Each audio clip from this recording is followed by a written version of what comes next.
안녕하세요. 이춘수 세무사입니다. 지난 영상에서는 기타 토지의 비사업용 토지 판단 순서 중 스텝 1 지목 판정에 대한 부분과 스텝 2 비사업용 토지 판정을 제외하는 기타 토지에 대해 알아보았습니다. 이번 영상에서는 기타 토지의 비사업용 토지 판단 순서 중 스텝 3 사용 기준에 대한 내용과 스텝 4 지역 기준에 대한 내용을 알아보도록 하겠습니다. 만약 내가 양도하는 기타 토지가 비사업용 토지 판정 제외에 해당한다면 사용기준, 지역기준, 면적 또는 가액기준, 기간기준 등의 일체의 판정 기준을 적용하지 않고 비사업용 토지에서 제외합니다. 하지만 내가 양도하는 기타 토지가 판정 제외에 해당하지 않는 토지라 한다면 사용기준, 지역기준, 면적 또는 가액기준을 충족해야 하는 것이고, 사용기준, 지역기준, 면적 또는 가액기준을 충족한 기간이 기간기준을 충족해야 합니다. 그럼 먼저 사용기준에 대한 내용을 알아보도록 하겠습니다. 그 전에 먼저 지난 영상에서 설명드렸던 부분을 다시 한번 짚고 넘어가도록 하겠습니다. 모든 토지에서 농지, 임야, 목장용지, 주택 및 별장 부속 토지를 제외한 나머지 토지를 기타 토지라 합니다. 이 기타 토지에서 재산세가 비과세되거나 면제되는 경우 또는 재산세 별도 합산 과세 대상 토지, 분리 과세 대상 토지를 제외하면 재산세 종합합산 과세 대상 토지만 남게 되는데, 재산세 종합합산 과세 대상 토지는 곧 비사업용 토지에 해당하게 됩니다. 다만 재산세 종합합산 과세 대상 토지라 하더라도 거주 또는 사업과 직접 관련이 있다고 인정할 만한 상당한 이유가 있는 토지, 즉 사업용 사용의제 규정이 적용되는 토지를 제외한 나머지를 비사업용 토지로 봅니다. 이에 대한 내용과 기타 토지의 사용기준에 대한 내용을 연계시켜 보면, 먼저 동그라미 1번, 사용기준을 충족하기 위해서는 원칙적으로 재산세가 비과세되거나 면제되는 경우 또는 재산세 별도 합산 과세 대상 토지이거나 분리 과세 대상 토지여야 합니다. 그러나 동그라미 2번, 사용기준의 예외로서 사업용 사용의제에 대한 내용인데요. 거주 또는 사업과 직접 관련이 있다고 인정할 만한 상당한 이유가 있는 토지는 재산세가 종합합산과세 대상 토지라 하더라도 사용기준을 충족한 것으로 봅니다. 마지막으로 동그라미 3번, 사용기준에 대한 유의사항입니다. 사용기준을 충족하기 위해서는 토지 소유자의 직접 사용 여부를 불문하지만 경우에 따라서는 일부 토지는 토지 소유자가 직접 사용하는 경우에 한하여 사용기준을 충족한 것으로 봅니다. 그러면 사업용 사용의제에 해당하는 기타 토지에는 어떠한 내용들이 있는지 알아보도록 하겠습니다. 운동장, 경기장 등 체육시설용 토지, 주차장용 토지, 사업시행자가 조성하는 토지, 청소년 수련시설용 토지, 종업원 등의 예비군 훈련을 실시하기 위하여 소유하는 토지, 전문휴양업, 종합휴양업 등 휴양시설업용 토지, 하치장용 등의 토지, 골재 채취장용 토지, 폐기물 처리업을 영위하는 자가 당해 사업에 사용하는 토지, 광천지, 양어장 또는 지소용 토지, 블록, 성물, 토간, 제조업용 토지, 화훼, 판매 시설업용 토지, 주택을 소유하지 아니하는 1세대가 소유하는 1필지의 나지가 있습니다. 보시면 아시겠지만 실무에서는 잘 만날 일이 없는 토지라 할 수 있겠죠. 이 중에서 그나마 접해볼 수 있을 법한 토지를 이와 같이 따로 표시해 보았습니다. 이에 대한 내용을 좀 더 자세히 알아보도록 하겠습니다. 운동장, 경기장 등 체육시설용 토지로서 동그라미 1번에서 4번 중 어느 하나에 해당하는 토지는 사업에 사용되는 기타 토지로 봅니다. 먼저 동그라미 1번, 국민체육진흥법에 따라 직장운동경기부를 설치한 자가 선수 전용으로 계속하여 제공하고 있는 체육시설용 토지로서 기획재정부령이 정하는 선수 전용 체육시설의 기준면적 이내의 토지가 있습니다. 동그라미 2번, 종업원의 복지후생을 위하여 설치한 체육시설용 토지 중 기획재정부령이 정하는 종업원 체육시설의 기준면적 이내의 토지가 있습니다. 동그라미 3번, 체육시설의 설치, 이용에 관한 법률에 따른 체육시설업을 영위하는 자가 동법의 규정에 따른 적합한 시설 및 설비를 갖추고 당해 사업에 직접 사용하는 토지가 있습니다. 다음으로 동그라미 4번, 경기장 운영업을 영위하는 자가 당해 사업에 직접 사용하는 토지도 있습니다. 사례를 한번 보겠습니다. 토지 소유자가 테니스장 시설 및 설비를 갖춘 후 동시설을 타인에게 임대한 경우로서 임차인이 체육시설업을 관할 시청에 신고하고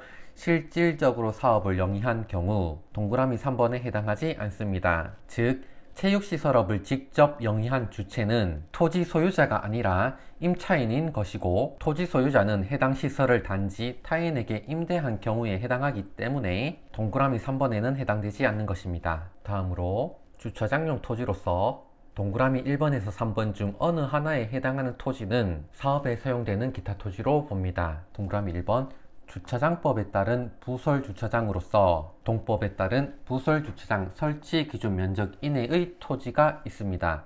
다음으로 동그라미 2번 여객자동차 운송사업, 화물자동차 운송사업 또는 자동차 대여 사업의 사업자 외의 자로서 업무용 자동차를 필수적으로 보유하여야 하는 사업에 제공되는 업무용 자동차의 주차장용 토지가 있습니다. 마지막으로 동그라미 3번 주차장 운영업을 직접 영위하는 자가 소유하고 주차장법에 따른 노외 주차장으로 사용하는 토지로서 토지의 가액에 대한 1년간의 수익금액 비율이 3% 이상인 토지가 있습니다. 이에 대한 사례도 한번 보도록 하겠습니다. 특정한 음식점용 주차장으로 사용되어 그 주차장 운영의 실질이 토지의 임대에 해당하는 경우에는 해당 토지는 주차장 운영업용 토지에 해당되지 아니하며 비사업용 토지로 보는 것입니다. 즉 주차장 운영업을 영위함에 있어서 불특정 다수를 대상으로 하지 않고 오직 특정한 음식점용 주차장으로 사용된 토지는 그 토지 소유자가 주차장 운영업을 직접 영위한 것으로 본 것이 아니라 음식점을 영위하는 사업자에게 단지 토지를 임대한 것에 불과하다고 본 것입니다. 다음으로 하치장용 등의 토지가 있는데요. 물품의 보관, 관리를 위하여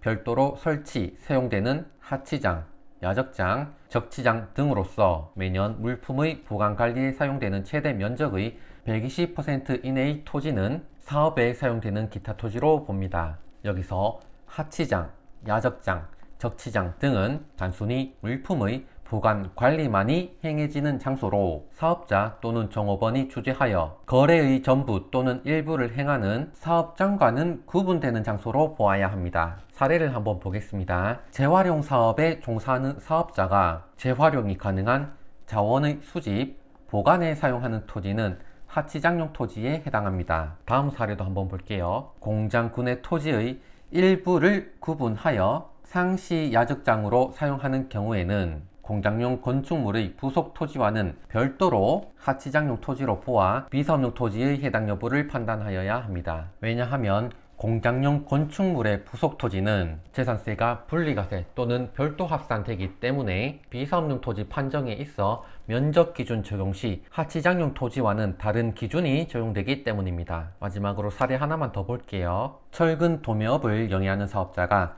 당해 사업장이 협소하여 연접필지의 토지에 판매용 철근을 야적한 경우에는 사업장의 연장으로 보아 하치장용 토지로 보기에는 어렵다고 판단한 사례도 있습니다. 즉 하치장용 등의 토지로 보기 위해서는 물품의 보관 관리를 위하여 별도로 설치 또는 사용되어야 하고 단순히 물품의 보관 관리만이 행해지는 장소로서 사업장과는 구분되어야 되는 장소여야 한다는 것이죠. 단순히 사업장이 연장된 것에 불과하다고 볼 법한 토지는 하치장용 토지로 보기에는 어렵다는 것입니다. 마지막으로 무주택 소유자가 소유하는 1필지의 나지에 대해 알아보도록 하겠습니다. 주택을 소유하지 아니하는 1세대가 소유하는 1필지의 나지로서 주택 신축이 가능한 660제곱미터 이내의 토지는 사업에 사용되는 기타 토지로 봅니다. 여기서 주택 신축이 가능한 토지란 법령의 규정에 따라 주택의 신축이 금지 또는 제한되는 지역에 소재하지 아니하고 그 지목이 대지이거나 실질적으로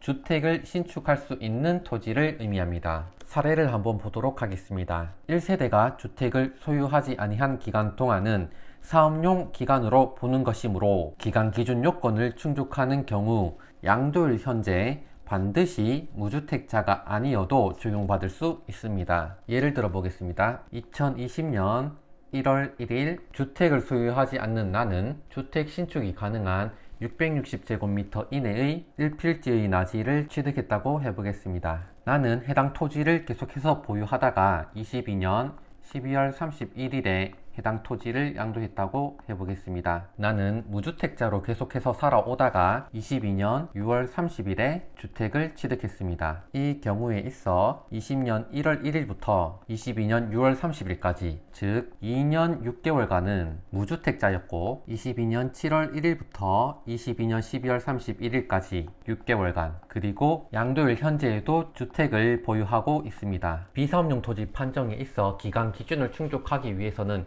양도일 직전 3년 중 2년 이상을 직접 사업에 사용하던가 양도일 직전 5년 중 3년 이상을 직접 사업에 사용하던가 전체 보유 기간 중 60% 이상을 직접 사업에 사용하여야 합니다. 이 경우에 있어서 1세대가 주택을 소유하지 아니한 2년 6개월 동안은 사업용 기간으로 보는 것이므로 양도일 직전 3년 중 2년 이상이라는 기간 기준을 충족할 수 있기 때문에 양도일 현재 무주택자가 아니라 하더라도 비사업용 토지에서 제외될 수 있는 것입니다. 이해가 좀 되셨을까요? 그럼 다시 PPT로 돌아가 보도록 하겠습니다. 다음 사례도 한번 보도록 할게요. 재개발로 주택이 멸실된 경우 무주택 기간 계산 기산일은 관리처분 계획 인가일 이후에 멸실된 날로부터 주택을 소유하지 않은 것으로 봅니다. 이 부분도 예를 좀 들어볼게요. 나는 주택을 한 채 소유하고 있고 그리고 주택 신축이 가능한 660제곱미터 이내의 1필지의 나지도 소유하고 있습니다. 그러던 중에 내가 소유한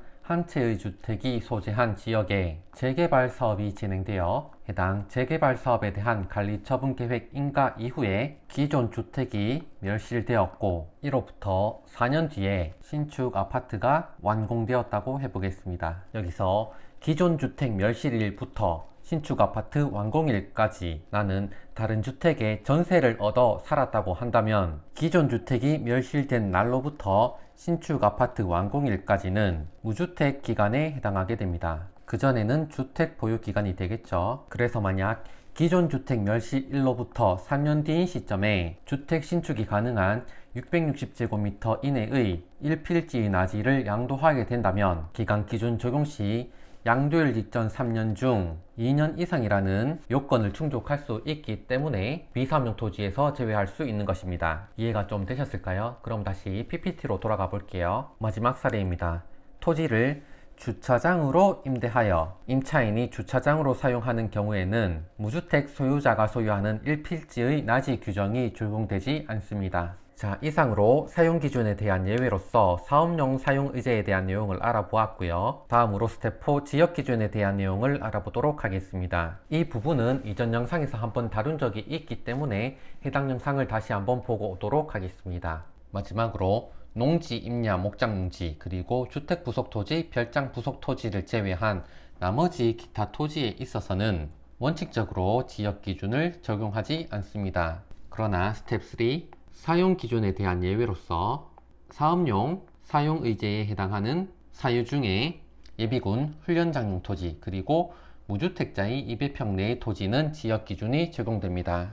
예비군 훈련장용 토지를 소유한 경우를 실무상 만날 일이 없기 때문에 중요하지 않아서 간단하게 한번 쭉 읽어볼게요. 도시지역 내 주거, 상업, 공업 지역에 소재하고 있는 예비군 훈련장용 토지는 비사업용 토지에 해당하지만 동그라미 1번 도시지역 내 녹지지역 그리고 개발제한구역 안에 소재하거나 동그라미 2번 도시지역 밖에 소재하고 있는 예비군 훈련장용 토지는 사업용 토지에 해당할 수 있습니다. 그리고 무주택자가 소유하는 200평 내의 토지로서 그 토지가 주택 건축이 불가능한 지역에 소재하고 있다면 지역 기준을 충족할 수 없어 비사업용 토지에 해당하게 되지만 만약 주택 건축이 가능한 지역에 소재하고 있다 하면 지역 기준을 충족하여 사업용 토지가 될 수 있습니다. 자, 이상으로 기타 토지의 지역 기준에 대한 내용을 알아보았고요. 다음 영상에서는 스텝 5 면적 또는 가액 기준에 대한 내용을 알아보도록 하겠습니다.